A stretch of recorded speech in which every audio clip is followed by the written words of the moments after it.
चलो आज की क्लास में हम डिस्कस करने वाले हैं बैलेंस ऑफ पेमेंट। तो बैलेंस ऑफ पेमेंट बेसिकली क्या होता है कि जैसे भी कोई भी कंपनी है एक अकाउंटिंग ट्रांजेक्शन करती है कि उसका रिसिप्ट कितना हुआ, उसका पेमेंट कितना हुआ, कितना उसका लेन देन चल रहा है। सेम इसी वे में एक कंट्री का भी इकोनॉमिक ट्रांजेक्शन होता है रेस्ट ऑफ द वर्ल्ड के साथ। तो रेस्ट ऑफ द वर्ल्ड का मतलब अगर हम इंडिया की बात कर रहे हैं, इंडिया को छोड़ के जितने भी कंट्री हैं वो रेस्ट ऑफ द वर्ल्ड में आ जाएंगे। तो सारे कंट्री के साथ हमारा इकोनॉमिक ट्रांजेक्शन किस तरह से हो रहा है वो कंसीडर किया जाएगा इसमें बैलेंस ऑफ पेमेंट में। तो इसमें दो चीजें हैं, BOP, balance of payment. Screen दिख रहा है? हाँ सर। Yes sir. ठीक है। बैलेंस पेमेंट में हमने क्या देखा कि ये एक इकोनॉमिक ट्रांजेक्शन को रिकॉर्ड करता है और ये एक सिस्टमेटिक क्या है, सिस्टमेटिक डिटेल है या सिस्टमेटिक समरी है जो बताता है, रिकॉर्ड है जो बताता है कि जो इकोनॉमिक ट्रांजेक्शन हुए हैं between individual of a country and the rest of the world. अब यहाँ पे इंडिविजुअल में कौन कौन से आएंगे, कौन कौन से लोग हैं जो इसमें कंसिडर किए जाएंगे। तो यहाँ पे इकोनॉमिक ट्रांजेक्शन बिटवीन इंडिविजुअल की जगह इसमें रेजिडेंट कर लो, रेजिडेंट। इकोनॉमिक ट्रांजेक्शन पहला चीज है और दूसरा है कि between resident, residents and rest of the world. तो रेस्ट ऑफ द वर्ल्ड, तो rest of the world clear है कि इंडिया की बात कर रहे हैं, इंडिया के बैलेंस ऑफ पेमेंट की बात कर रहे हैं, तो इंडिया के छोड़ के सारे कंट्रीज में इन्वॉल्व हो जाएंगे। और रेजिडेंट का मतलब यहाँ पे कौन कौन से लोग हैं, इंडिविजुअल है, फर्म है, गवर्नमेंट है, गवर्नमेंट एजेंसी। तो लास्ट क्लास में जब मैक्रो इकोनॉमिक के कॉन्सेप्ट देख रहे थे, नॉर्मल रेजिडेंट हमने देखा था ना, वही चीज है कि नॉर्मल रेजिडेंट के द्वारा जो भी ट्रांजेक्शन किए जाएंगे रेस्ट ऑफ द वर्ल्ड के लिए वो कंसिडर किए जाएंगे। तो देखो इसमें क्या, individual, firm, government agency, however resident do not include कौन कौन से लोग, diplomatic staff, foreign military personnel, tourist, tourist भी हमारे रेजिडेंट नहीं होते हैं। तो वही नॉर्मल रेजिडेंट वाला कॉन्सेप्ट देखेंगे तो यहाँ से हमको क्लैरिटी मिल जाएगी कि ये बैलेंस ऑफ पेमेंट एक समरी है, सिस्टमेटिक रिकॉर्ड है for economic transaction between between resident and rest of the world. और रेजिडेंट और इकोनॉमिक ट्रांजेक्शन क्या होता है, रेजिडेंट हमने देख लिया, समरी देख लिया, ट्रांजेक्शन देख लिया। इकोनॉमिक ट्रांजेक्शन क्या होता है, इकोनॉमिक जो प्रॉफिट मोटिव से हमें ये ट्रांजेक्शन किए जा रहे हैं, दैट्स इट। अब यहाँ पे इकोनॉमिक ट्रांजेक्शन में क्या क्या चीजें इंक्लूड होंगी उसको हम देख लेते हैं। तो पहला इकोनॉमिक ट्रांजेक्शन में क्या क्या आएगा sir, visual items, non visual items. Visible item, then non visible item, sir invisible, sorry. Unilateral transfer. हाँ ठीक है, विजिबल और नॉन यूनिलैटरल विजिबल या ट्रांसफर। फिर इसको इनविजिबल कर लो, कोई दिक्कत नहीं, इनविजिबल दोनों एक ही है। फिर unilateral, uni, and then capital receipt. Last वाला क्या है, कैपिटल ट्रांसफर। Capital transfer. तो ये चार तरह के ट्रांजेक्शन हमारे इकोनॉमिक ट्रांजेक्शन में आते हैं या इकोनॉमिक। अब इसको इकोनॉमिक क्यों बोला गया, क्योंकि this involves transfer of title and ownership. मान लो कोई आपके पास गुड्स है, आप इसको ट्रांसफर करोगे तो इसका जो टाइटल है जो आप होल्ड कर रहे हो वो ट्रांसफर होगा और इसका जो ऑनरशिप है वो, इसका दोनों चीजें ट्रांसफर होगी। तो टाइटल और ownership transaction, goods, service and money और एसेट्स। आपका गुड्स हो सकता है, सर्विस हो सकता है, मनी हो सकता है या फिर एसेट्स होगा। आप में उसका ऑनरशिप या गुड्स का जो टाइटल है, टाइटल का मतलब आपका उस गुड्स पे अधिकार है, आपने उसको ट्रांसफर कर दिया, आपका उस पे हक है, ऑनरशिप है, आपने उसको भी ट्रांसफर कर दिया। तो ये जब ट्रांसफर ऑफ ओनरशिप और ऑनरशिप और दूसरा क्या था, टाइटल, ये दोनों चीजें ट्रांसफर होंगी तो ये इकोनॉमिक ट्रांजैक्शन में कंसीडर किया जाएंगे। और इकोनॉमिक ट्रांजैक्शन में ये चार चीजें कंसीडर होंगी, विजिबल आइटम, इनविजिबल, यूनिलैटरल और कैपिटल ट्रांजैक्शन। अब वन बाय वन करके देख लेते हैं कि, हाँ वन बाय वन करके देखते हैं। विजिबल आइटम क्या होता है, visible item that can be seen touch, ये है ना Physical goods. Physical good. तो यहाँ पे फिजिकल गुड्स के एक्सपोर्ट और इंपोर्ट को यहाँ पे कंसीडर किया जाएगा।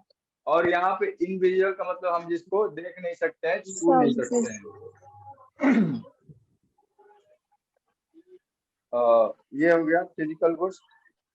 इनविजिबल आइटम में यहाँ पे हमने तो फिजिकल गुड्स देख लिया, इनविजिबल आइटम में सर्विसेज आएंगी। ठीक है, यहाँ पे हमारा विजिबल आइटम का मतलब गुड्स, इनविजिबल आइटम का मतलब सर्विसेज। तो सर्विसेज में बैंकिंग, इंश्योरेंस या ट्रांसपोर्टेशन जो भी चीज आ गई। इन यूनिलेटरल ट्रांजेक्शन देखते हैं। यूनिलेटरल ट्रांजेक्शन में क्या आएगा, जो वन वे ट्रांसफर है उसके लिए हम कोई कंसिडरेशन में पेमेंट नहीं कर रहे हैं, लाइक ग्रांट, गिफ्ट या डोनेशन। तो इस तरह की चीज है जब एक तरह से ट्रांजेक्शन हो रहा। हाँ, वन वे ट्रांजेक्शन होगा, या तो हम बाहर भेज रहे होंगे और उसके बदले हमें कुछ पेमेंट नहीं मिल रहा होगा, या फिर बाहर भेज रहा होगा। तो ये वन वे ट्रांजेक्शन हो गया। इसके बाद है कैपिटल ट्रांजेक्शन। कैपिटल ट्रांजेक्शन में वो सारी चीजें आएंगी जिससे आपका एसेट और लायबिलिटी में चेंज होता है।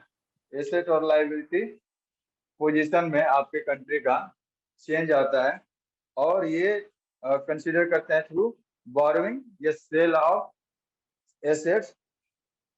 तो ये बोरोइंग के थ्रू हो गया, या फिर आप पेमेंट के थ्रू भी इसको कंसीडर कर सकते हैं कैपिटल ट्रांजेक्शन में। कैसे, कैपिटल रीपेमेंट, या फिर लोन का रीपेमेंट हो सकता है, या फिर परचेज ऑफ एसेट। तो यहाँ पे परचेज, सेल ऑफ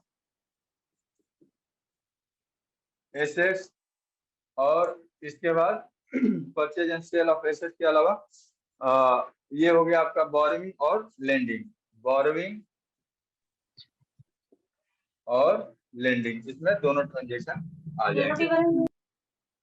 तो इसमें रिसिप्ट और पेमेंट दोनों तरीके से हो रहा है। परचेज, सेल ऑफ एसेट मतलब इसमें वो सारे ट्रांजेक्शन जिसमें एसेट्स और लायबिलिटी के पोजीशन में चेंज आएगा। चलो, अब यहाँ पे हो गया। अब structure of balance of payment देखते हैं। बैलेंस ऑफ पेमेंट के स्ट्रक्चर को हम एक बार लास्ट में देखेंगे, क्योंकि ये चैप्टर जैसे फिनिश होगा तो वहां पे हम इसको बैलेंस ऑफ पेमेंट के स्ट्रक्चर को देख लेंगे। अभी चलते हैं हम कि meaning of balance of trade क्या होता है। चलो, यहाँ तक क्लियर है कि बैलेंस ऑफ पेमेंट क्या होता है और उसके कौन कौन से एलिमेंट होते हैं। Yes sir. ठीक है, अब हम डिस्कस करते हैं बैलेंस ऑफ ट्रेड। तो बैलेंस ऑफ ट्रेड का क्या मतलब होता है, BOT is equal to The difference between export and import. Export minus import. Import goods. और ये एक्सपोर्ट और इंपोर्ट किससे रिलेटेड होगा, गुड्स से रिलेटेड होगा। तो इसमें हमारा सर्विस इंक्लूड नहीं है, यूनिलेटरल ट्रांसफर नहीं है, कैपिटल ट्रांजैक्शन नहीं है। तो इसमें केवल हम क्या कंसीडर कर रहे हैं, विजिबल आइटम को। तो विजिबल आइटम मतलब गुड्स को कंसीडर कर रहे हैं। हमारा इसमें इनविजिबल आइटम नहीं है, हमारे यूनिलेटरल और कैपिटल ट्रांजैक्शन नहीं है। तो ये चीज ध्यान रखना। अब इसमें तो हमने देख लिया कि बैलेंस ऑफ ट्रांजैक्शन में वो सारे इकोनॉमिक ट्रांजैक्शन, मतलब सारे में क्या, जो फिजिकल गुड्स हैं उनके एक्सपोर्ट और इंपोर्ट का जब डिफरेंस देखा जाए तो वो डिफरेंस निकल के आएगा balance of trade. Balance of trade को ट्रेड बैलेंस भी बोलते हैं, बैलेंस ऑफ ट्रेड को ट्रेड बैलेंस भी बोलते हैं, या फिर बैलेंस ऑफ विजिबल ट्रेड।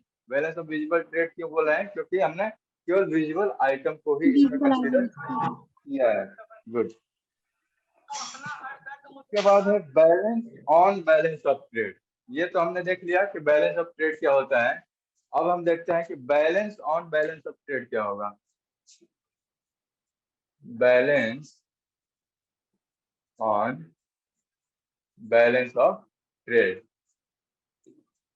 तो ये पहला चीज तो बैलेंस हो सकता है।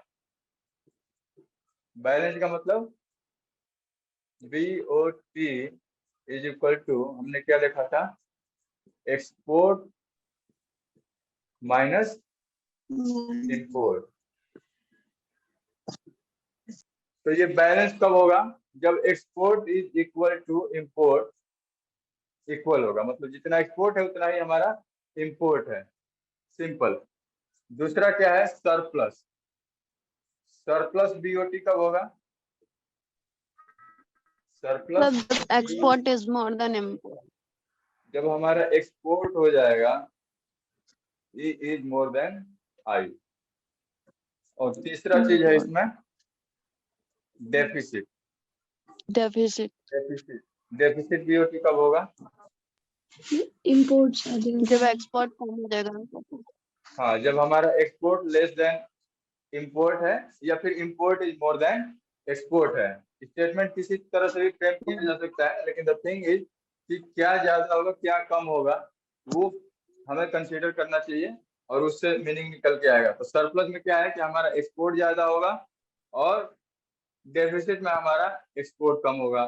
सरप्लस में हमारा इंपोर्ट कम होगा और डेफिसिट में हमारा इंपोर्ट ज्यादा होगा।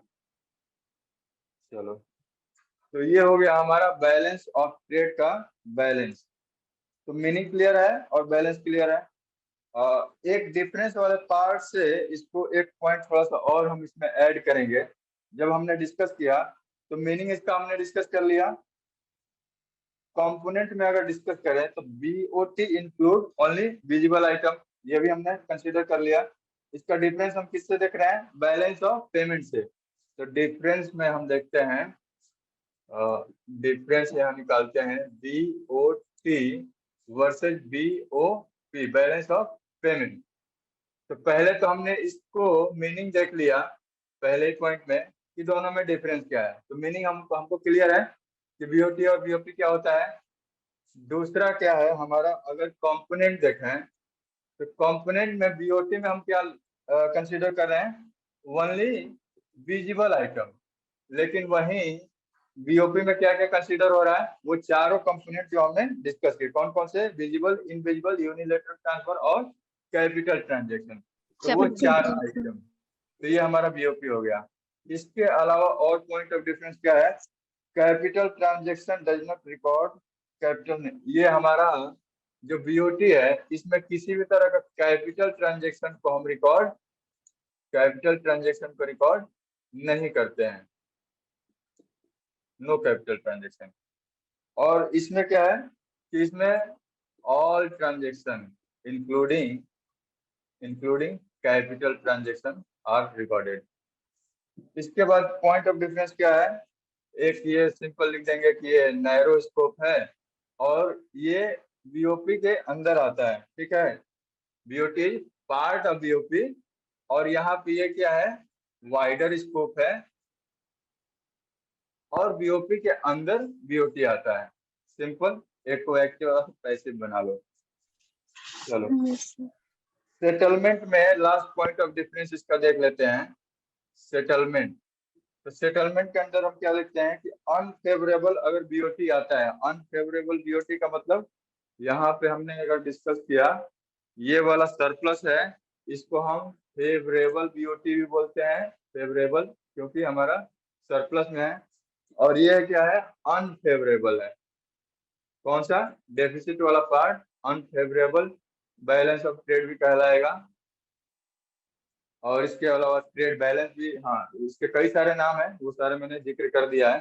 अनफेवरेबल, अब यहाँ पे हम पॉइंट ऑफ डिफरेंस देख रहे हैं कि अगर अनफेवरेबल बैलेंस ऑफ ट्रेड होता है, ये वाला part unfavourable balance of trade होता है, तो उसको कहाँ से सेटल किया जाएगा? उसको सेटल किया जाएगा बैलेंस ऑफ पेमेंट से। किससे किया जाएगा?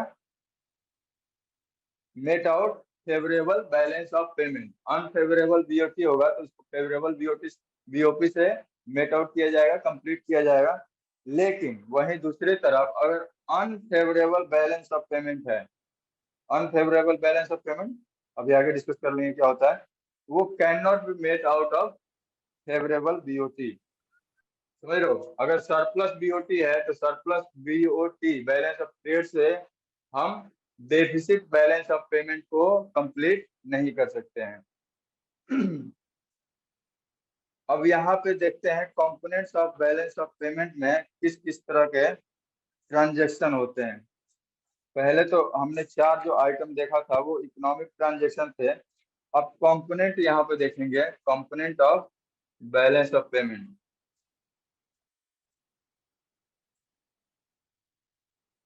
ये फर्स्ट पार्ट में हमने जो डिस्कस किया था, ये चार आइटम इकोनॉमिक ट्रांजैक्शन को दिखा रहे हैं, इकोनॉमिक ट्रांजैक्शन को। सुहाना समझ में आ रहा है?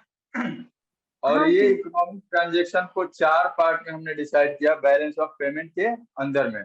अब बैलेंस ऑफ पेमेंट के अंदर में ये जो चारों आइटम है इसको दो पार्ट में डिवाइड किया गया है, जिसको बोला गया है components of balance of payment. तो component of balance of payment में एक होगा करेंट अकाउंट और दूसरा होगा कैपिटल अकाउंट।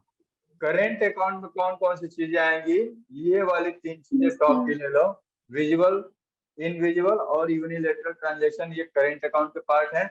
और कैपिटल अकाउंट तुम्हारा दूसरा पार्ट हो गया। तो components of balance of payment कितने हैं, क्या बताओगे एग्जाम में आया तो? दो। कौन कौन से? करेंट अकाउंट और कैपिटल अकाउंट। गुड। अब कंपोनेंट में हमने यहाँ पे देख लिया, एक बार लिख देता हूँ कंपोनेंट्स। सर लेकिन हाँ बताओ। सर पता है कुछ कुछ ट्रांजैक्शन या फिर सेंटेंस दे के वो पूछता है ना कि किस अकाउंट में जाएगा, तो वो जो हाँ। बुक में दिया है ना वो हार्ड है, समझ ही में नहीं आता है। चलो ठीक है, उसको डिस्कस कर लेंगे। करेंट अकाउंट और कैपिटल अकाउंट। देखो पहले जब कंसेप्ट समझ लेंगे ना, तो जब उसके नेचर को समझ जाएंगे तो कोई भी स्टेटमेंट आएगा तो हम उसको कंसीडर कर लेंगे कि वो कैपिटल में जा रहा है कि वो करेंट में जा रहा है।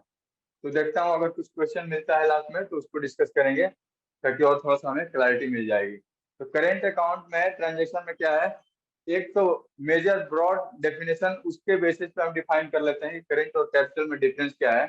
करेंट अकाउंट में एसेट्स और लायबिलिटी के पोजीशन में चेंज नहीं आएगा, चेंज नहीं आएगा, एसेट और लायबिलिटी के पोजीशन में चेंज नहीं आएगा उस कंट्री के comparison to the rest of world. लेकिन यहाँ पे एसेट्स और लायबिलिटी के पोजीशन में चेंज आएगा। ये बात समझ में आ रहा है? करेंट अकाउंट में एसेट और लायबिलिटी के पोजीशन में चेंज नहीं आता है, लेकिन कैपिटल अकाउंट में एसेट और लायबिलिटी के पोजीशन में चेंज आता है। अब थोड़ा सा इसको और डिटेल में हम देखेंगे कि किस तरह से चेंज आता है नहीं आता है। दूसरा डेफिनेशन क्या है इसका करेंट अकाउंट का, पहले ही मैंने लास्ट वाले पार्ट में डिस्कस किया कि इसमें करेंट अकाउंट में transaction related to export import of goods services और unilateral transfer during a period will be considered. क्या चीज? Export import of goods services unilateral transaction will be considered during given period of time. और ये export goods services और unilateral, तो goods हमारा visible item, दूसरे तरीके से विजिबल आइटम, इनविजिबल आइटम और यूनिलेटरल ट्रांजैक्शन, तो ये तीनों चीजें हमारी कंसीडर होगी इसमें। Current account contains receipt and payment, receipt और पेमेंट। अब यहाँ पे जितने भी ट्रांजैक्शन हो रहे हैं इकोनॉमिक ट्रांजैक्शन है, तो ट्रांजैक्शन का मतलब क्या है? कोई भी ट्रांजैक्शन क्या इन्वॉल्व करता है? दो ही चीजें, या तो रिसीप्ट होगा या फिर या तो पेमेंट होगा। पेमेंट होगा। तो कोई भी इकोनॉमिक ट्रांजैक्शन में हम जितना चीज अभी डिस्कस कर रहे हैं उसमें हम रिकॉर्ड कर रहे हैं क्या चीज? इकोनॉमिक ट्रांजैक्शन, यानी हम रिकॉर्ड कर रहे हैं रिसीप्ट और पेमेंट। क्या क्या चीजों के लिए? तो वो सारे करेंट अकाउंट में जो चीजें इंक्लूड हो रही हैं, कैपिटल अकाउंट में जो सारी चीजें इंक्लूड हो रही हैं, क्या रिसीप्ट हो रहा है, क्या पेमेंट कर रहे हैं हम, ये सारा का ब्यौरा है बैलेंस ऑफ पेमेंट।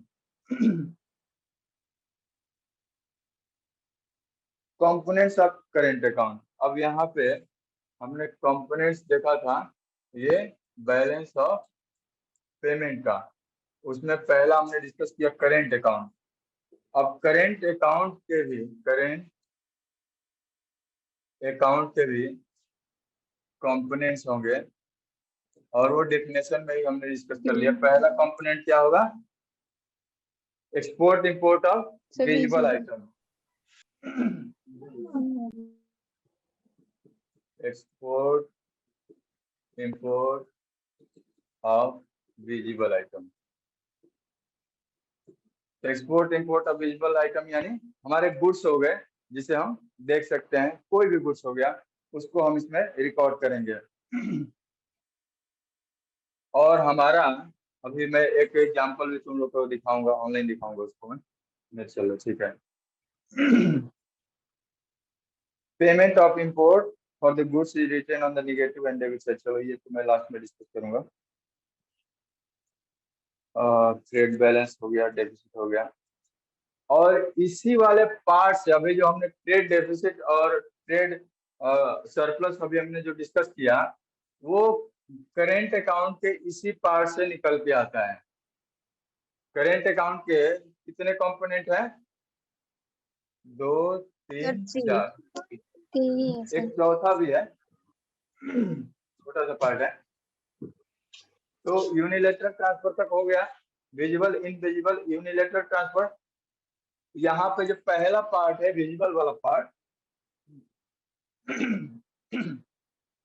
वो विजिबल वाले पार्ट से ही हमारा बैलेंस ऑफ ट्रेड या ट्रेड बैलेंस निकल के आता है। दूसरा वाला क्या है? Invisible item. तो इनविजिबल आइटम यानी इसमें हम सर्विस से रिलेटेड एक्सपोर्ट और इंपोर्ट का या रिसिप्ट और पेमेंट का ट्रांजैक्शन का रिकॉर्ड करेंगे। और उसमें हमारे कौन कौन से सेक्टर आ जाएंगे? बैंकिंग आ जाएगा, इंश्योरेंस आ जाएगा, और एक पार्ट शिपिंग। इन्होंने कौन सा दिखाया है? बैंकिंग, इंश्योरेंस और शिपिंग। ये जनरली इन्होंने, मतलब ऐसा नहीं कि इसके अलावा नहीं होंगे, लेकिन जनरली ये 3 चीजें इन्होंने यहाँ पे कंसीडर किया है, बैंकिंग, इंश्योरेंस और शिपिंग, जो सर्विस कंपोनेंट में आएंगे। तो इंपोर्ट और import, export import of service हो गया, इनविजिबल ट्रेड हो गया। यूनिलेटरल ट्रांसफर, तो यूनिलेटरल में सिंपली वही ग्रांट्स हो गया, गिफ्ट हो गया या फिर ग्रांट, गिफ्ट, ग्रांट या फिर डोनेशन। जो हमारा कंट्री दूसरे कंट्री को दे रहा है उसके बदले में कोई कंसिडरेशन नहीं चाहिए, या फिर कोई और कंट्री से हमें मिल रहा है और उसके बदले कोई कंसिडरेशन हम पेमेंट नहीं कर रहे हैं, ये एक तरफा है, ये वन वे ट्रांसफर है। चौथा में है income received and payment to and abroad. Income received, income received ये किस किस हेड पे है? वो इनकम हो सकता है कि आपको इन्वेस्टमेंट से मिल रहा हो, और ये रेंट का पार्ट हो सकता है, या फिर एक इंटरेस्ट हो सकता है, या फिर प्रॉफिट हो सकता है। रेंट, इंटरेस्ट और प्रॉफिट के फॉर्म में अगर कोई इनकम आता है तो वो भी करेंट अकाउंट में कंसीडर किया जाएगा। अच्छा, एक और हाईलाइटेड पॉइंट है यहाँ पे, जो यूनिलेटरल ट्रांसफर है। अब इस यूनिलेटरल ट्रांसफर को किसमें कंसीडर किया जाएगा? इनविजिबल आइटम में। जो करेंट अकाउंट है इसके जो 4 पार्ट हैं उसमें जो यूनिलेटरल ट्रांसफर है उसको इनविजिबल कैपिटल में या फिर इनविजिबल आइटम में कंसीडर किया जाएगा यूनिलेटरल ट्रांसफर को। करेंट अकाउंट के बैलेंस को अब देख लेते हैं। करेंट अकाउंट डिस्कस हो गया, करेंट अकाउंट बैलेंस। तो अगेन इसमें भी वही 3 चीजें आएंगी। कौन कौन से? एक तो ये बैलेंस होगा, या फिर दूसरा डेफिसिट होगा, या फिर सरप्लस होगा। तो बैलेंस, डेफिसिट, सरप्लस कब होगा? सेम वही चीज है जब इक्वल होगा। क्या चीज? करेंट अकाउंट का इनफ्लो और on account of current account जो भी हमारा फॉरेन एक्सचेंज का आउटफ्लो होगा। तो foreign exchange inflow is equal to foreign exchange का आउटफ्लो, बैलेंस हो जाएगा। यहाँ पे डेफिसिट कब होगा? जब हमारा इनफ्लो कम होगा, लेस देन होगा आउटफ्लो। और यहाँ पे हमारा इनफ्लो क्या होगा? सरप्लस में मोर देन आउटफ्लो। आउटफ्लो। ठीक है, तो यहाँ पे क्या है कि हम सारे जो बैलेंस ऑफ पेमेंट है, हम यहाँ पे इंटरनेशनल ट्रांजेक्शन की बात कर रहे हैं। ये बात समझ में आ रही है ना, क्योंकि हम जो भी कंट्री के इकोनॉमिक ट्रांजेक्शन है वो रेजिडेंट और रेस्ट ऑफ द वर्ल्ड चल रहा है, तो रेजिडेंट और रेस्ट ऑफ द वर्ल्ड चलेगा, तो ये जितने भी ट्रांजेक्शन होंगे वो फॉरेन करेंसी में होंगे। तो इस वजह से जो भी हमारा बैलेंस आ रहा है क्या है, यहाँ पे जैसे हमने डिस्कस किया फॉरेन एक्सचेंज का इनफ्लो और आउटफ्लो, इसीलिए इसमें फॉरेन एक्सचेंज का इनफ्लो और आउटफ्लो कंसिडर कर रहे हैं। चलो देन नेट इनफ्लो, सरप्लस हो गया, डेफिसिट हो गया। अब यहाँ पे दो इंपॉर्टेंट पॉइंट यहाँ पे समझ लो कि अगर हम सरप्लस में हैं तो इट मीन्स कि हमारे पास फॉरेन एक्सचेंज का इनफ्लो ज्यादा है, और इनफ्लो ज्यादा होने के पास हम इसको कंसीडर कैसे करेंगे कि हम लेंडर हैं, क्या है, lender to the rest of the world. ये बात समझ में आ रही है? नो क्योंकि सर। आप, हाँ यहाँ पे क्या है कि अगर आपका इनफ्लो ज्यादा है तो आप किसी भी कंट्री को, जैसे किसी भी कंट्री को लोन दिया जाता है, जैसे इंडिया अभी क्या कर रहा है श्रीलंका को अभी फिर से एक लोन सैंक्शन किया है, तो उस तरह से आप किसी भी कंट्री को, क्योंकि आपके पास इनफ्लो ज्यादा है, आप सरप्लस पोजीशन में हैं, तो आप लेंड कर सकते हैं। समझ में आ रहा है ना, आप लेंड हाँ कर सर। सकते हैं, इस वजह से आप लेंडर ऑफ द वर्ल्ड हैं। लेकिन वहीं आपका अगर इनफ्लो कम है तो आपको डेफिसिट को मेंटेन करने के लिए आपको बोरो करने पड़ेंगे, कहाँ से, to the rest of the world से, या फिर आपको आरबीआई से बोरो करना पड़ेगा डेफिसिट फाइनेंस में। तो उस केस में क्या है कि आप क्या है, बोरोवर हैं, डेफिसिट में क्या है, आप borrower to the rest of world. World है। तो ये ध्यान देना, सिंपल क्वेश्चन आएगा कि डेफिसिट करेंट अकाउंट बैलेंस के केस में आप बोरोवर हैं कि लेंडर हैं। और यही कंप्लीट चीज आप करेंट अकाउंट बैलेंस के टर्म में नहीं, उसके अलावा बैलेंस ऑफ पेमेंट के टर्म में भी कंसीडर कर सकते हैं कि अगर बैलेंस ऑफ पेमेंट में भी अगर आप डेफिसिट में हैं तो वो भी रिप्रेजेंट करेगा किस चीज को, कि आप borrower to the borrower rest को। ऑफ द वर्ल्ड हैं। और सरप्लस में बैलेंस ऑफ पेमेंट होगा तो वो भी रिप्रेजेंट करेगा कि आप lender to the rest lender of world हैं। वर्ल्ड। चलो, तो ये हो गया हमारा, क्या डिस्कस कर रहे थे, करेंट अकाउंट। अब हम चलते हैं कैपिटल अकाउंट पे। तो कैपिटल अकाउंट क्या होगा, जो करेंट अकाउंट नहीं है। समझ में आ रहा है ना, सिंपल। तो जिसमें हमारा एसेट और लायबिलिटी का पोजीशन अफेक्ट होगा, करेंट चेंज। अकाउंट में होता है, इसमें अफेक्ट होगा। उसमें हमने विजिबल इनविजिबल यूनिलेटरल ट्रांजेक्शन दिया था, और चौथा हमारा इकोनॉमिक ट्रांजेक्शन बच गया था, कौन सा, कैपिटल अकाउंट। Capital transfer. अब ये कैपिटल अकाउंट वाला पार्ट है जिससे होगा एसेट और लायबिलिटी के पोजीशन में चेंज, जो रेजिडेंट ऑफ द कंट्री हैं और to the rest of the world. अब इसके बाद क्या है कि इसमें दो तरह की चीजें हो सकती हैं।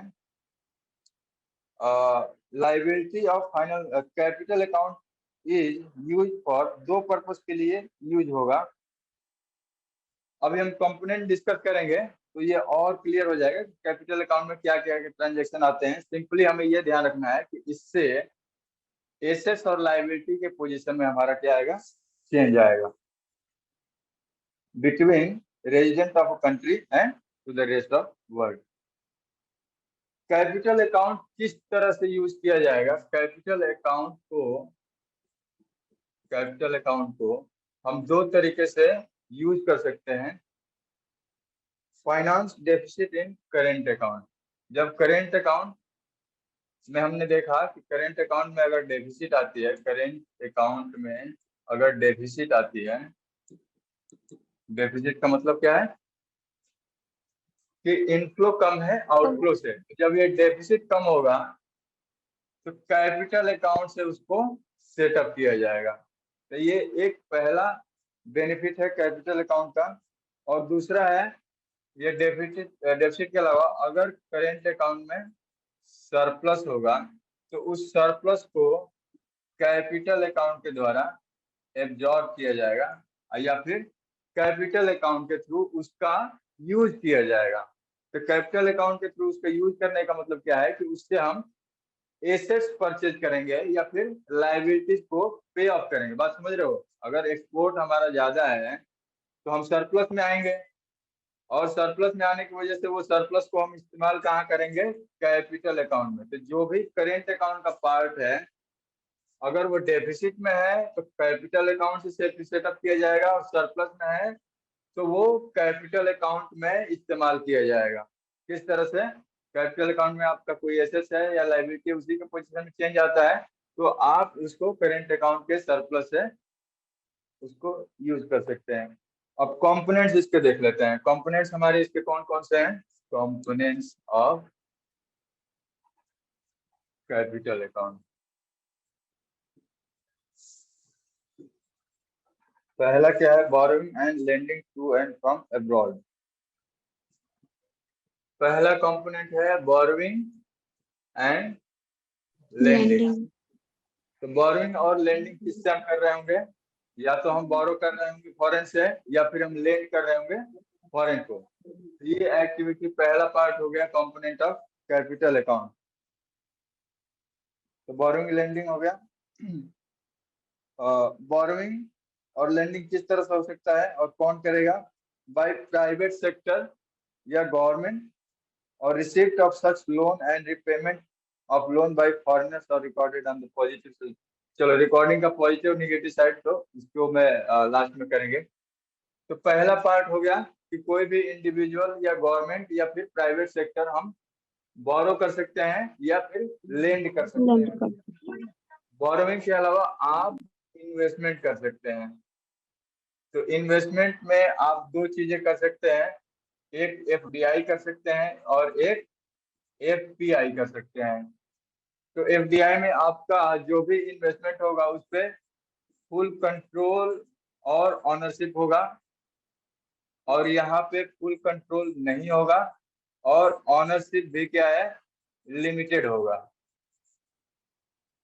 तो ये समझ में आ रहा है? तो मान के चलो एफडीआई में कोई एक नया कंपनी इंडिया में एक फॉरेनर के द्वारा स्टेब्लिश किया गया, वो एफडीआई में आ जाएगा। आप किसी कंपनी का शेयर्स परचेज कर रहे हैं तो आपका क्या है? Foreign portfolio investment. आप शेयर्स बाय कर रहे हैं तो उस कंपनी का एक हिस्सा बाय कर रहे हैं, तो वो है कि आपका लिमिटेड ऑनरशिप मिला।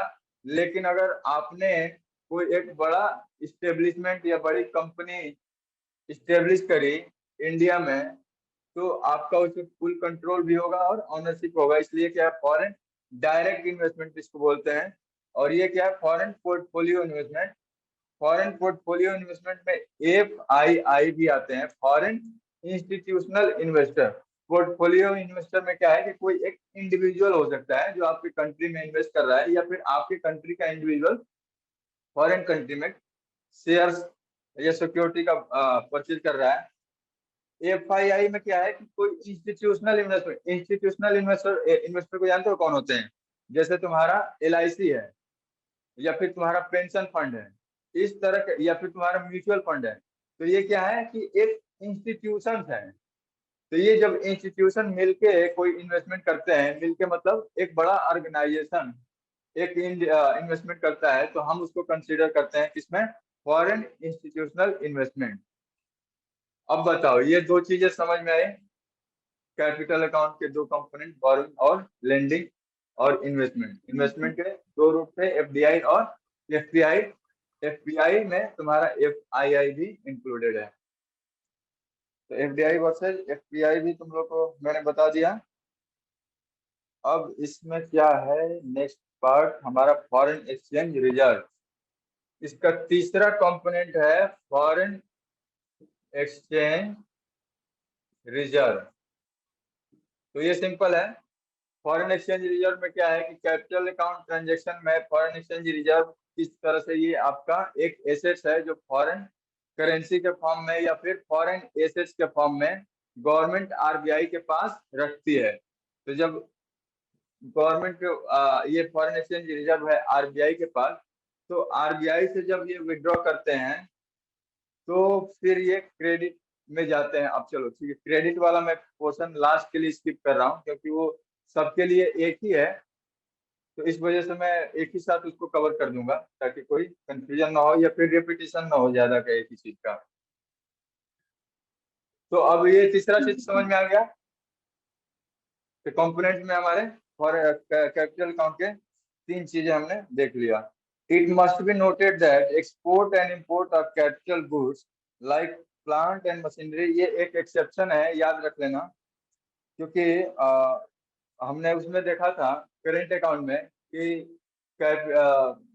एसेट्स और लायबिलिटी का पोजीशन में चेंज नहीं आता है, लेकिन यहाँ पे अगर इन चीजों को देखा जाए, प्लांट मशीनरी और इक्विपमेंट को, तो ये कैपिटल एसेट की तरह लगते हैं और है भी।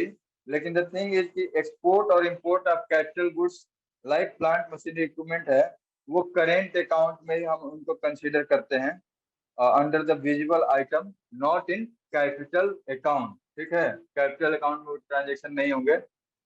या फिर उसको याद रखने का मेन तरीका ये है, यह समझने का कि वो किस हेड में जाएगा। यहाँ से तुम्हारा जो भी डाउट था आयुषी, वो थोड़ा सा यहाँ पे क्लैरिफिकेशन होगा। अगर कोई भी एसेट्स और लाइबिलिटी, लाइक तुम्हारा कौन सा है, एसेट्स में अगर प्लांट मशीनरी इक्विपमेंट की बात की जा रही है, तो वो तुम्हारा करेंट अकाउंट का पार्ट होगा। ऐसा महसूस होगा या फिर ऐसा कंसिडर कर सकते हैं कि वो कैपिटल अकाउंट का पार्ट बनेगा, लेकिन वो कैपिटल अकाउंट में पार्ट में नहीं जाएगा। क्योंकि कैपिटल अकाउंट में हम क्या देख रहे हैं, केवल बोरिंग और लेंडिंग एक्टिविटी देख रहे हैं, या फिर हम इन्वेस्टमेंट एक्टिविटी देख रहे हैं, या फिर हम देख रहे हैं फॉरेन एक्सचेंज रिजर्व से लेके change in foreign exchange reserve position. ये क्या है, change in foreign exchange reserve position, तो ये भी कैपिटल अकाउंट में ट्रांजेक्शन में आएगा। अब ये सारा चीज का एक्सप्लेनेशन में देखोगे तो कहीं भी एक्सपोर्ट और इंपोर्ट ऑफ मशीनरी का जिक्र इसमें किसी भी हेड में हम कंसीडर नहीं कर पा रहे हैं। तो एक्सपोर्ट और इंपोर्ट ऑफ विजिबल आइटम में वो चला जाएगा, कौन सा, प्लांट और मशीनरी से रिलेटेड, या फिर इंपोर्ट और एक्सपोर्ट ऑफ कैपिटल गुड्स है, तो उसको हम कंसीडर करेंगे किसमें, करेंट अकाउंट में। समझ में आ रहा है सुहाना, आयुषी, हाँ सर। धनंजय? यस तो सर। करंट अकाउंट में विजुअल आइटम्स जो था उसी में ना करेंगे। हाँ, विजिबल आइटम में इसको हम कंसीडर करेंगे। ठीक है, अब next item, balance of trade के सरप्लस और करेंट अकाउंट सरप्लस डेफिसिट की तरह कैपिटल अकाउंट का भी सरप्लस और डेफिसिट हो सकता है। तो सरप्लस कब होगा, जब आपका इनफ्लो ज्यादा होगा आउटफ्लो से, और डेफिसिट कब होगा, जब आपका इनफ्लो कम होगा आउटफ्लो से। सिंपल। तो ये कैपिटल अकाउंट का जब हम ट्रांजेक्शन करेंगे उसमें हम बैलेंस कर लेंगे, तो सिंपल है ये। अब balance on current account versus balance of capital, यहाँ पे अब एक चीज देख लेते हैं, एक और है एरर्स और ओमिशन। एरर्स और ओमिशन क्या होता है, ये नाम से ही क्लियर है कि जब आप बैलेंस ऑफ पेमेंट ट्रांजेक्शन को रिकॉर्ड कर रहे हैं तो कहीं ना कहीं आपकी गलतियां हो सकती है, 100% एक्यूरेसी नहीं हो सकती है। तो जहां पे भी जो डिफरेंस आएगा बैलेंस ऑफ पेमेंट में आउटफ्लो वर्सेज इनफ्लो में, उसको हम कहाँ कंसीडर करेंगे, एरर्स एंड ओमिशन में। एरर्स एंड ओमिशन क्या है, जिसमें हमारा कोई भी अगर एरर आता है, ओमिशन रह जाता है, या बैलेंस ऑफ पेमेंट हमारा मैच नहीं करता है या फिर मिसमैच करता है किसी वजह से, तो वो कंसीडर किया जाएगा एरर्स एंड ओमिशन में। Balancing item which reflect inability to record all international transaction accurately. Errors and omission, इसके बाद बैलेंस ऑन करेंट अकाउंट। चलो ये दो स्टेटमेंट है, मैंने इसको क्लियर कर दिया था जब मैं इसको डिफरेंस देख रहे थे किसमें, करेंट अकाउंट और बैलेंस ऑफ पेमेंट अकाउंट में।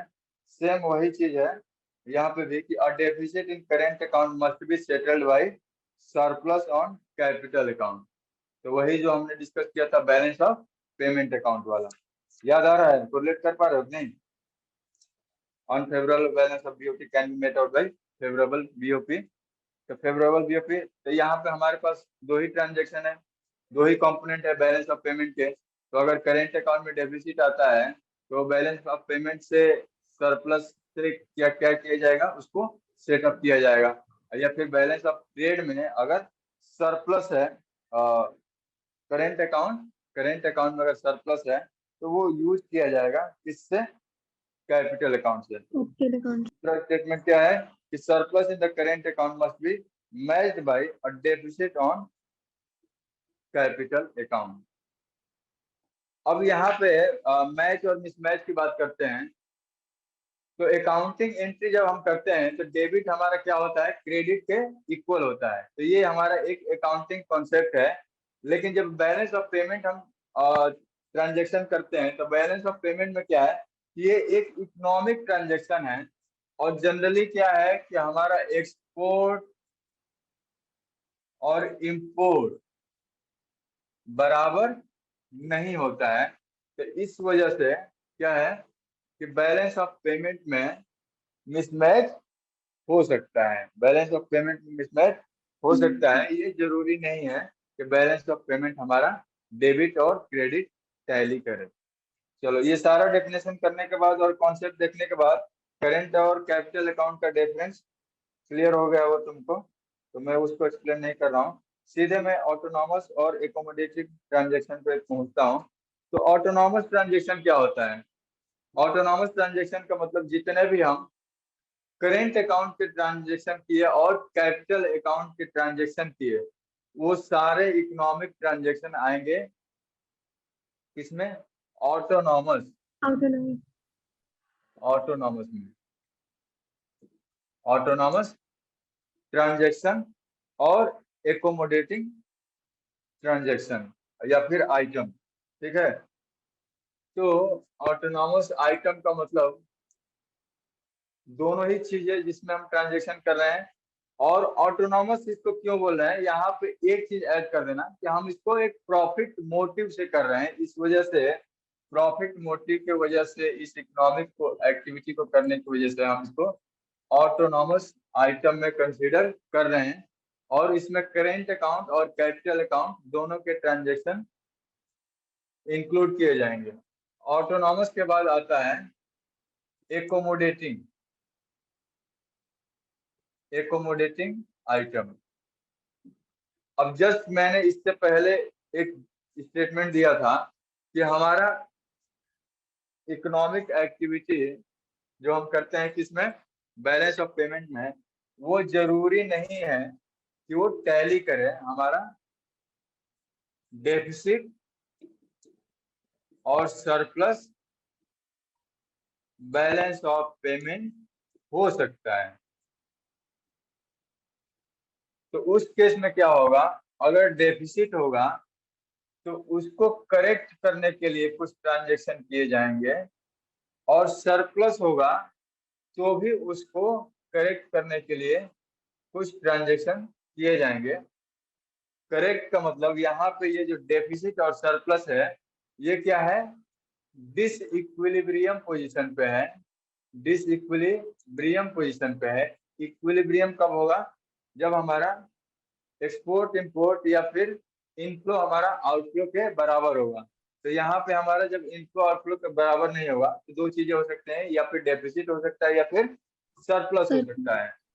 तो उसको इक्विलिब्रियम में लाने के लिए, उसको करेक्ट करने के लिए हम ट्रांजेक्शन करेंगे। और वो जो ट्रांजेक्शन होगा वो क्या हम बोलते हैं उसको, एकोमोडेटिंग आइटम्स या एकोमोडेटिंग ट्रांजेक्शन। अब इसमें अगर डेफिसिट होगा तो वो क्या ट्रांजेक्शन होगा, सरप्लस होगा तो वो क्या ट्रांजेक्शन होगा। तो अब मुझे ये बताओ कि ऑटोनॉमस ट्रांजेक्शन तो समझ में आ गया कि हमने शुरू के जो 4 इकोनॉमिक ट्रांजेक्शन देखे थे, वो 4 इकोनॉमिक ट्रांजेक्शन हमने 2 पार्ट में बांटा था, अकाउंट करेंट अकाउंट और कैपिटल अकाउंट। वो दोनों Yes. पार्ट हमारे ऑटोनॉमस ट्रांजेक्शन में आ गया, ऑटोनॉमस आइटम में आ गए, क्योंकि वो एक प्रॉफिट मोटिव से किया जा रहा। इसको एक बार डिफाइन भी कर लेते हैं यहाँ से बुक से क्या दिखाया। Refers to the international economic transaction, वही 4 ट्रांजेक्शन की बात मैंने की, और which take place due to some economic motive, मतलब प्रॉफिट मोटिव से, सच एज प्रॉफिट मैक्सिमाइजेशन। ये चलो ठीक है। अब इस सिचुएशन में क्या है कि आपने ये सारा ट्रांजेक्शन तो कर लिया, और आप इस ट्रांजेक्शन को करने की वजह से क्या हुआ, डिसइक्विलिब्रियम आया, आउटफ्लो वर्सेज इनफ्लो में बैलेंस नहीं था। तो अगर बैलेंस नहीं है तो आपने क्या किया, उस डेफिसिट या सरप्लस को करेक्ट करने के लिए आपने कुछ ट्रांजेक्शन किया, और उस ट्रांजेक्शन को हमने क्या बोला, एकोमोडेटिंग ट्रांजेक्शन, और उस एकोमोडेटिंग ट्रांजेक्शन के थ्रू हमारा बैलेंस ऑफ पेमेंट करेक्ट हो जाएगा। अब डेफिसिट होगा तो हम क्या करेंगे, रेस्ट ऑफ द होल से हम बोरो करेंगे, कितना, जितना हमारा डेफिसिट है। तो पहला चीज होगा कि आप बोरो कर सकते हैं रेस्ट ऑफ द वर्ल्ड से, या फिर कोई मॉनेटरी अथॉरिटी से, या फिर आईएमएफ या वर्ल्ड बैंक से, ये आप पहला काम कर सकते हैं। या फिर दूसरा, आप जो आपके पास ऑलरेडी जो फॉरेन एक्सचेंज रिजर्व है, आप उस रिजर्व से भी विथड्रॉ करके बैलेंस ऑफ पेमेंट के डेफिसिट को मेंटेन कर सकते हैं, करेक्ट कर सकते हैं। तो अब ये समझ में आया एकोमोडेटिंग ट्रांजेक्शन क्या है, सुनाना। ठीक है, यहाँ पे हम गैप की बात कर रहे हैं। ये एकोमोडेटिंग ट्रांजेक्शन, जो भी हमारा गैप आता है इकोनॉमिक ट्रांजेक्शन की वजह से या फिर बैलेंस ऑफ पेमेंट में, हम उसको फुलफिल करते हैं, उसको गैप को भरने के काम करते हैं। वो कैसे होता है, तो आप या तो बोरो कर सकते हैं, बैलेंस और डेफिसिट है, पेमेंट है, तो डेफिसिट के कारण में आप फॉरेन एक्सचेंज रिजर्व का इस्तेमाल कर सकते हैं, या फिर बोरो कर सकते हैं रेस्ट ऑफ द वर्ल्ड से, या फिर मॉनेटरी अथॉरिटी से। दूसरा चीज है, दूसरे चीज में अगर आपके पास सरप्लस है, तो सरप्लस का आप यूटिलाइजेशन करेंगे किस तरह से, सरप्लस का आप यूटिलाइजेशन करेंगे किस तरह से, आप इसको लेंड कर सकते हैं, लेंडिंग एक्टिविटी में, या फिर शेयर्स को परचेज कर सकते हैं, फॉरेन कंट्री के शेयर्स को परचेज कर सकते हैं, या फिर फॉरेन करेंसी आप बाई कर सकते हैं, या फिर आप गोल्ड बाई कर सकते हैं, गोल्ड का इंपोर्ट कर सकते हैं। तो मतलब ऐसे ट्रांजेक्शन जिससे आपका फॉरेन रिजर्व या फॉरेन एसेट आपका इंक्रीज हो, उसके लिए आप अपना सरप्लस इस्तेमाल करेंगे। और इस तरह से अगेन ये जो ट्रांजेक्शन होगा, इस ट्रांजेक्शन के थ्रू आपका जो डिसइक्विलिब्रियम होगा वो करेक्ट हो जाएगा, और ये आपका कहलाएगा एकोमोडेटिंग आइटम। अब बताओ, इतना समझ में आया? यस। ठीक है, अब ये सारा चीज हमने डिस्कस कर लिया। दो चीजें हमारी रह गई, क्रेडिट और डेबिट वाली चीजें, और फाइनली डेफिसिट और surplus in balance of payment. तो डेफिसिट और surplus of balance of payment कब होगा, बैलेंस ऑफ पेमेंट में डेफिसिट और सरप्लस। तो सिंपल है, यहाँ पे इनफ्लो जब हमारा बैलेंस ऑफ पेमेंट के थ्रू कम होगा आउटफ्लो से, तो डेफिसिट में आएंगे, और सरप्लस में फिर वही चीज है, इनफ्लो हमारा क्या होगा, मोर देन ज्यादा होगा आउटफ्लो से। आउटफ्लो। ठीक है, बस इतना ही था बैलेंस ऑफ पेमेंट में। और एक चीज और इसमें कंसीडर करो, ये जो इनफ्लो और आउटफ्लो का डिफरेंस आ रहा है, वो क्यों आ रहा है, कौन से ट्रांजेक्शन की वजह से आ रहा है, एकोमोडेटिंग ट्रांजेक्शन की वजह से या फिर ऑटोनॉमस ट्रांजेक्शन की वजह से? Sir autonomous. ठीक है, तो कोई भी डेफिनेशन है, बैलेंस ऑफ पेमेंट में डेफिसिट और सरप्लस होने का रीजन है ऑटोनॉमस ट्रांजेक्शन। क्योंकि एकोमोडेटिंग से हम क्या करते हैं, जो ये डेफिसिट और ये सरप्लस आ रहा है, हम इसको करते हैं। करते हैं, करेक्ट करते हैं। तो वही चीज लिखा है कि deficit of balance payment account arises when total inflow on account of autonomous transaction are less than the outflow on account of such transaction, और अपोजिट सरप्लस के लिए। चलो ये हो गया।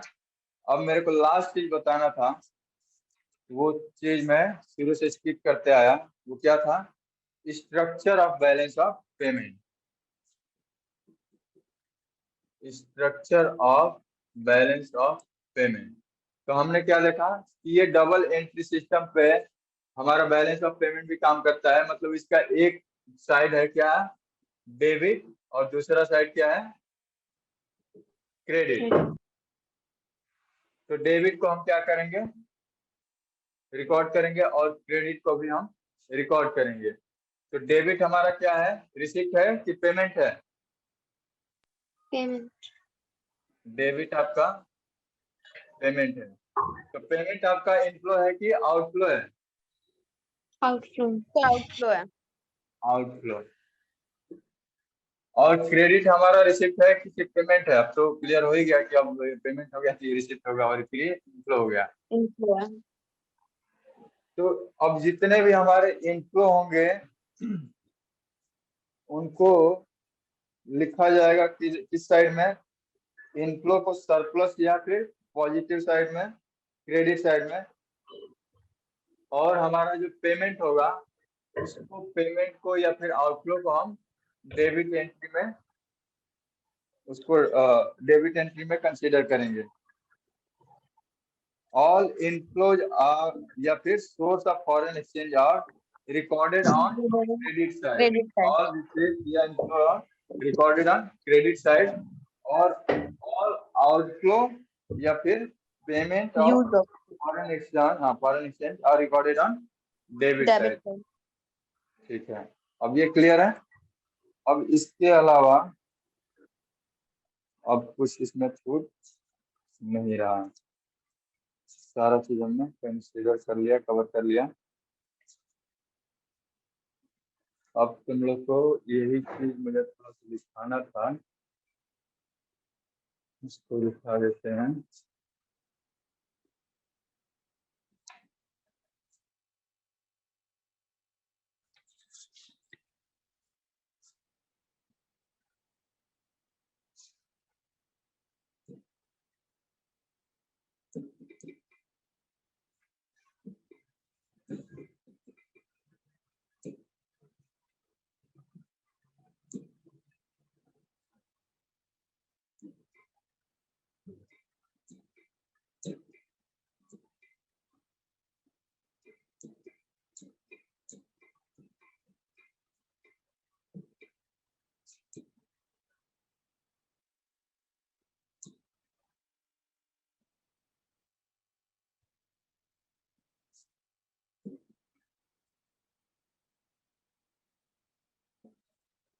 ये बैलेंस ऑफ पेमेंट का फॉर्मेट दिख रहा है तुम लोग को? यस हाँ सर। विजिबल है कंप्लीटली? Yes sir.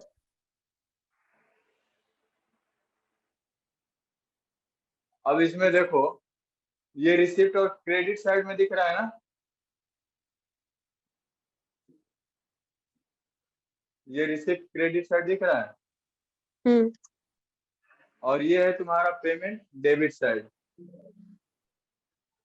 अब यहाँ पे हमने क्या, कितने ट्रांजेक्शन पढ़े थे बैलेंस ऑफ पेमेंट के? कंपोनेंट कितने पढ़े थे सर 4। दो कंपोनेंट। कंपोनेंट तो दो ही है ना दो। बैलेंस ऑफ पेमेंट के, अच्छा करेंट हाँ, दो अकाउंट ट्रांजेक्शन चार। वो इकोनॉमिक करेंट ट्रांजेक्शन को, वो चारों क्या इकोनॉमिक ट्रांजेक्शन है, उस चारों में से ऊपर के 3 को कंसीडर करते हैं तो वो करेंट अकाउंट में जाता है, बाकी लास्ट वाला तो कैपिटल अकाउंट है ही। तो दो कंपोनेंट हमारा देखो यहाँ पे दिख रहा है ना, करेंट ट्रांजेक्शन, और यहाँ पे देखो दूसरा है कैपिटल ट्रांजेक्शन। देखो यहाँ पे करेंट अकाउंट में हमने क्या क्या आइटम पढ़ा था, विजिबल, इनविजिबल, यूनिलैटरल। तीन चीजें थी ना। ये देखो, एक्सपोर्ट ऑफ गुड्स दिख रहा है, सर्विस दिख रहा है, यूनिलैटरल दिख रहा है, और लास्ट वाला एक चौथा आइटम जो हमने देखा था ना, इनकम। हाँ सर, करेंट वाला। इन्वेस्टमेंट। अब देखो वो हमारा क्या है, ये वाला इनफ्लो था, ये देखो इधर आउटफ्लो दिख रहा है, इंपोर्ट के वजह से goods, services, income from foreign investment और यूनिलैटरल पेमेंट। ये रिसिप्ट था और ये पेमेंट था। कैपिटल अकाउंट में देखो, बोरोइंग है, शॉर्ट टर्म और long term, sale of gold and asset. देखो यहाँ पे एसेट दिया हुआ है, गोल्ड दिया हुआ है, यहाँ पे फाइनेंशियल एसेट्स की हम बात कर रहे हैं। वहां पे एक्सेप्शन में हमने देखा था ना, export import of capital goods like machinery equipment को हमने कहाँ डाल दिया था, विजिबल आइटम में एक्सपोर्ट, तो वो वहां चला जाएगा, ध्यान रखना। यहाँ पे फिर से देखो पेमेंट या डेबिट साइड में लेंडिंग शॉर्ट टर्म और long term, purchase of gold और एसेट्स। यहाँ पे देखो इसमें भी डिफरेंस आ रहा है ना, रिसिप्ट और पेमेंट साइज के टोटल में देखो, यहाँ पे टोटल है ऑन करेंट अकाउंट 2050, यहाँ पे 2200 है। तो यहाँ पे हम सरप्लस में है कि डेफिसिट में है करेंट अकाउंट में, जल्दी बताओ। हमारा डेबिट ज्यादा है, मतलब हमारा पेमेंट ज्यादा है, तो हम यस डेफिसिट में सर। है, डेफिसिट में है on account of current account. Sir ये कैपिटल सर प्लीज इट अच्छे से। पहले करेंट अकाउंट की बात कर रहा हूँ, करेंट अकाउंट का टोटल 2050 है और यहाँ पे सर 2200 है। सरप्लस में है ना। सरप्लस कैसे, रिसिप्ट हमारा कम है ना पेमेंट से। हाँ। मैं ऊपर वाला बात कर रहा हूँ, टोटल अभी नीचे नहीं आना। हाँ सर समझ गए। हाँ सर इम्पोर्ट्स कम है ना हमारे में। हाँ ठीक है, धनंजय समझ में आया? Yes sir. सरप्लस में है कि डेफिसिट में है बताओ। Current transfer. हाँ, अगर करेंट अकाउंट में देखा जाए तो करेंट अकाउंट में भी हमने देखा था ना, current account surplus, current account deficit. तो यहाँ पे सारे ट्रांजेक्शन दिए हुए हैं, उसका टोटल दिया हुआ है, तो अब इसमें बताओ कि करेंट डेफिसिट में है, ठीक गुड। अब नेक्स्ट वाला क्या है कि करेंट अकाउंट में देखो टोटल दिया हुआ है, करेंट अकाउंट का टोटल कितना दिया हुआ है, सॉरी कैपिटल अकाउंट का टोटल 1100 दिया हुआ है, करोड़ में है फिगर, ठीक है 1100, और यहाँ पे है 930, ये भी डिफरेंस है। हाँ सर। तो इसमें हम कैपिटल अकाउंट ट्रांजेक्शन में सरप्लस में है कि डेफिसिट में है? सरप्लस। सरप्लस में है, ठीक है। अब यहाँ पे देखो कुछ एरर्स एंड ओमिशन दिख रहा है। हाँ 20। अब इस पिक्चर में ये देखो लास्ट वाला ग्रैंड टोटल में है कि हमारा इन्होंने फिर एरर और ओमिशन के थ्रू बैलेंस कर दिया है। अब जो चीज हम बोल रहे थे कि हमारा बैलेंस ऑफ पेमेंट सरप्लस हो सकता है, डेफिसिट हो सकता है, हमारा balance of trade, balance of trade हम कहाँ से निकालेंगे, एक्सपोर्ट ऑफ गुड्स और इंपोर्ट ऑफ गुड्स, ये 900 और ये 1000, अगर इसका 100। डिफरेंस निकालेंगे तो ये हमारा बैलेंस ऑफ ट्रेड का आइटम आएगा, समझ में आ रहा है ना। हाँ सर। और ये वाले टोटल का हम डिफरेंस निकाले करेंट अकाउंट का, तो ये हमारा करेंट अकाउंट डेफिसिट या सरप्लस निकलेगा। यहाँ पे हमारा बैलेंस ऑफ ट्रेड का डेफिसिट या सरप्लस निकलेगा। अगर कैपिटल अकाउंट वाले ट्रांजेक्शन को लिया तो यहाँ पे हमारा जो डिफरेंस आएगा वो कैपिटल अकाउंट डेफिसिट या सरप्लस आएगा। ओवरऑल अगर इसका देखें तो यहाँ से हमारा बैलेंस ऑफ पेमेंट का डेफिसिट या सरप्लस निकल के आएगा।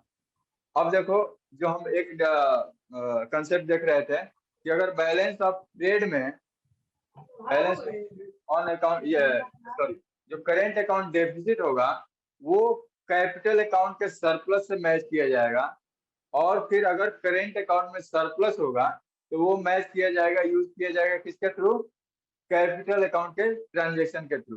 तो अब वो चीज तुमको यहाँ पे दिख रहा होगा कि एक साइड में अगर करेंट अकाउंट ट्रांजेक्शन में डेफिसिट है तो वहीं दूसरे तरफ कैपिटल अकाउंट में क्या आ रहा है, सरप्लस आ रहा है। चलो ठीक है, उतना ज्यादा डीप में नहीं जाना है, जितना समझ गए उतना भी एनफ है। अब ये बताओ ये वाले फिगर से जितने भी हमने कॉन्सेप्ट पढ़े वो सारा इसमें आ गया।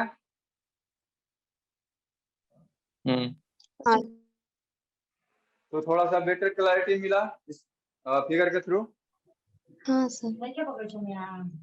अब बताओ कि अब इस तरह से रिलेटेड कोई भी आइटम आएंगे आइडेंटिफिकेशन के लिए कि वो करेंट अकाउंट में जाएगा कि कैपिटल अकाउंट में जाएगा, अब तुम लोग कर पाओगे आयुषी? हाँ सर। हाँ सर, लेकिन जो आप बोले ना ये थर्ड वाला क्या लिखे, इनकम फ्रॉम फॉरेन एक्सचेंज, तो उसमें आप 3 टर्म लिखे थे ना, एक रेंट एक इनकम ऐसे करके। हाँ सर रेंट तो वो तीनों इनकम, गिना चुना हुआ है। हाँ क्या चीज? वही तीनों टर्म जाते हैं कि जैसे मान लीजिए डिविडेंड भी जा सकता है या फिर कुछ और भी प्रॉफिट हाँ जा सकता है। हाँ हाँ ठीक है। तो यहाँ पे ध्यान देना, अगर वो बोरोइंग या लेंडिंग के फॉर्म में है, या फिर परचेज ऑफ गोल्ड है, या फिर कोई फाइनेंशियल एसेट्स है, तो उसको कंप्लीटली कैपिटल में डाल देना। इसके अलावा और कोई इनकम है, डिविडेंड है, प्रॉफिट है, रेंट है, इस तरह की चीजें हैं, तो उसको करेंट अकाउंट ट्रांजैक्शन में डालना। अगर कहीं पे क्लैरिटी नहीं है कि वो कैपिटल अकाउंट के थ्रू हो रही है या फिर कैपिटल ट्रांजैक्शन का उसका नेचर है, ठीक है। यहाँ पे इनकम फ्रॉम फॉरेन इन्वेस्टमेंट दिया हुआ है, यहाँ पे ये foreign income from foreign investment at home, या फिर मतलब इन्वेस्टमेंट किया गया है या फिर इन्वेस्टमेंट अपने कंट्री में आया है, इनफ्लो या आउटफ्लो। तो अगर इस तरह की कोई चीजें हैं तो वो करेंट अकाउंट में आएंगी। लेकिन उसके अलावा केवल यही चीज, दो तीन चीजें है, इसको ध्यान में रखो। बोरोइंग है या लेंडिंग है, या फिर परचेज या सेल ऑफ फाइनेंशियल एसेट्स है, गोल्ड है, फॉरेन एक्सचेंज रिजर्व है, शेयर्स है, एफडीआई और एफपीआई के टर्म में है। अगर एफडीआई से रिलेटेड कोई ट्रांजेक्शन होता है, एफपीआई से रिलेटेड कोई ट्रांजेक्शन होता है, तो वो भी किस में जाएगा? कैपिटल अकाउंट ट्रांजेक्शन में। बाकी इस तरह का क्वेश्चन सॉल्व करो। मैं भी कुछ क्वेश्चन तुम लोग को अभी भेजूंगा, तो वहां से थोड़ा बहुत और भी क्लैरिफिकेशन मिल जाएगा कि कौन से ट्रांजेक्शन किसके अंदर में आएंगे। चलो ठीक है, आज के लिए इतना ही था, आज की क्लास के लिए। अब मुझे बता दो कि कहीं पे कोई डाउट है तो उसको एक बार डिस्कस कर लेते हैं। No sir. चलो No, sir. ठीक है, मिलते हैं नेक्स्ट क्लास में। और इसके बाद अपना फॉरेन एक्सचेंज, हमारा मैक्रो इकोनॉमिक्स यहाँ पे खत्म हो गया। अब इंडियन इकोनॉमी रह गया, तो इंडियन इकोनॉमी को हम उसको भी देख लेंगे आने वाली क्लास में। और इसके बाद क्या रह जाएगा? मैथ्स का भी क्लास ऑलमोस्ट हम लोग का कंप्लीट हो गया है, इंग्लिश का भी कंप्लीट हो गया है। तो अब रिवीजन और प्रैक्टिस करना स्टार्ट कर दो। क्वेश्चन भी अभी मैं एमसीक्यूज वगैरह अभी मैं तुम लोग भेजना चालू करूंगा।